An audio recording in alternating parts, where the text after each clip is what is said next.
Praise the Lord. 1 ശമൂവേൽ പ്രവാചകന്റെ പുസ്തകം 26-ാം അധ്യായം 1 മുതൽ 25 വരെയുള്ള തിരുവചനങ്ങൾ. അനന്തരം സീഫിയർ ഗിബയയിൽ ശൗലിന്റെ അടുക്കൽ വന്നു. ദാവീദ് മരുഭൂമിക്ക് തെക്കുള്ള ഹഗീല കുന്നിൽ ഒളിച്ചിരിക്കുന്നു എന്ന് പറഞ്ഞു. ശൗൽ എഴുന്നേറ്റ് ദാവീദിനെ തിരയുവാൻ സീഫ് മരുഭൂമിയിലേക്ക് ചെന്നു. ഇസ്രായേലിൽ നിന്ന് തിരഞ്ഞെടുത്തിരുന്ന 3000 പേരും അവനോടുകൂടെ ഉണ്ടായിരുന്നു. ശൗൽ മരുഭൂമിക്ക് തെക്കുള്ള ഹഗീല കുന്നിൽ പെരുവഴിക്കരികെ പാളയമിറങ്ങി. ദാവീദോ മരുഭൂമിയിൽ പാർത്തു. ശൗൽ തന്നെ തേടി മരുഭൂമിയിൽ വന്നിരിക്കുന്നു എന്ന് ഗ്രഹിച്ചു. അതുകൊണ്ട് ദാവീദ് ചാരന്മാരെ അയച്ച് ശൗൽ ഇന്നയിടത്ത് വന്നിരിക്കുന്നു എന്ന് അറിഞ്ഞു. ദാവീദ് എഴുന്നേറ്റ് ശൗൽ പാളയമിറങ്ങിയിരുന്ന സ്ഥലത്ത് ചെന്നു. ശൗലും അവന്റെ സേനാപതിയായ നേരിന്റെ മകൻ അബ്നേരും കിടക്കുന്ന സ്ഥലം ദാവീദ് കണ്ടു. ശൗൽ കൈനിലയുടെ നടുവിൽ കിടന്നുറങ്ങി. പടജനം അവന്റെ ചുറ്റും പാളയമിറങ്ങിയിരുന്നു. ദാവീദ് ഹിത്യനായ അഹീമേലക്കിനോടും സെരൂയയുടെ മകനും യോവാബിന്റെ സഹോദരനുമായ അബീശായിയോടും പാളയത്തിൽ ശൗലിന്റെ അടുക്കലേക്ക് ആർ എന്നോട് കൂടെ പോരും എന്ന് ചോദിച്ചു. ഞാൻ നിന്നോട് കൂടെ പോരുമെന്ന് അബീശായി പറഞ്ഞു. ഇങ്ങനെ ദാവീദും അബീശായിയും രാത്രിയിൽ പടജനത്തിന്റെ അടുക്കൽ ചെന്നു. ശൗൽ കൈനിലയ്ക്കകത്ത് കിടന്നുറങ്ങുകയായിരുന്നു. അവന്റെ കുന്തം അവന്റെ തലയ്ക്കൽ നിലത്ത് തറച്ചിരുന്നു. അബ്നേരും പടജനവും അവന് ചുറ്റും കിടന്നിരുന്നു. അബീശായി ദാവീദിനോട്, ദൈവം നിന്റെ ശത്രുവിനെ ഇന്ന് നിന്റെ കയ്യിൽ ഏൽപ്പിച്ചിരിക്കുന്നു. ഞാൻ അവനെ കുന്തം കൊണ്ട് നിലത്തോട് ചേർത്ത് ഒരു കുത്തായിട്ട് കുത്തട്ടെ, രണ്ടാമത് കുത്തുകയില്ല എന്ന് പറഞ്ഞു. ദാവീദ് അബീശായിയോട്, അവനെ നശിപ്പിക്കരുത്, യഹോവയുടെ അഭിഷിക്തന്റെ മേൽ കൈവച്ചിട്ട് ആർ ശിക്ഷ അനുഭവിക്കാതെ പോകുമെന്ന് പറഞ്ഞു.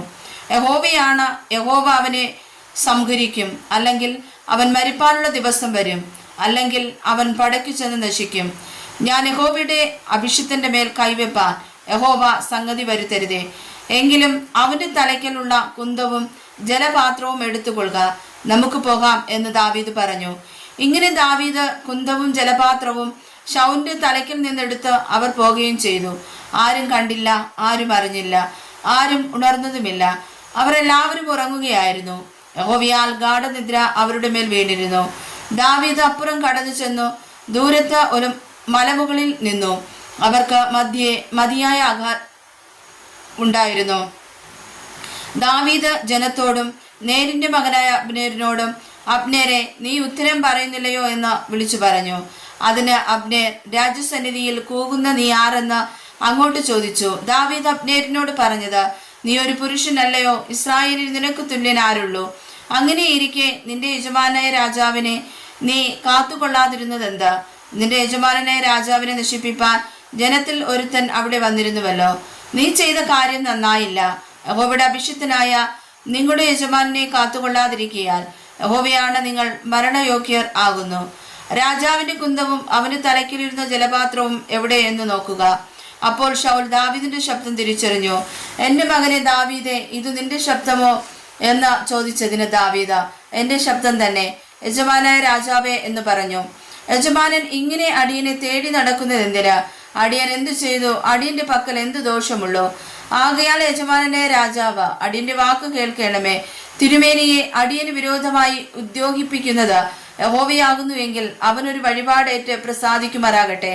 മനുഷ്യരെങ്കിലോ അവർ യഹോവയുടെ മുമ്പാകെ ശപിക്കപ്പെട്ടിരിക്കട്ടെ എന്ന് നീ പോയി അന്യ ദൈവങ്ങളെ സേവിക്ക എന്ന് പറഞ്ഞ യഹോവയുടെ അവകാശത്തിൽ എനിക്ക് പങ്കില്ലാതാകും വണ്ണം അവർ എന്നെ ഇന്ന് പുറത്ത് തള്ളിയിരിക്കുന്നു.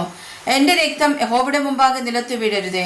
ഒരുത്തൻ പർവ്വതങ്ങളിൽ ഒരു കാട്ടുകോഴിയെ തേടുന്നത് പോലെ ഇസ്രായേൽ രാജാവ് ഒരു ഒറ്റ ചെല്ലിനെ തിരഞ്ഞ് പുറപ്പെട്ടിരിക്കുന്നു എന്നും അവൻ പറഞ്ഞു. അതിന് ശൗൽ, ഞാൻ പാപം ചെയ്തിരിക്കുന്നു. എന്റെ മകനെ ദാവീദേ, മടങ്ങി വരിക. എന്റെ ജീവൻ ഇന്ന് നിനക്ക് വിലയേറിയതായി തോന്നിയത് കൊണ്ട് ഞാൻ ഇനി നിനക്ക് ദോഷം ചെയ്യുകയില്ല.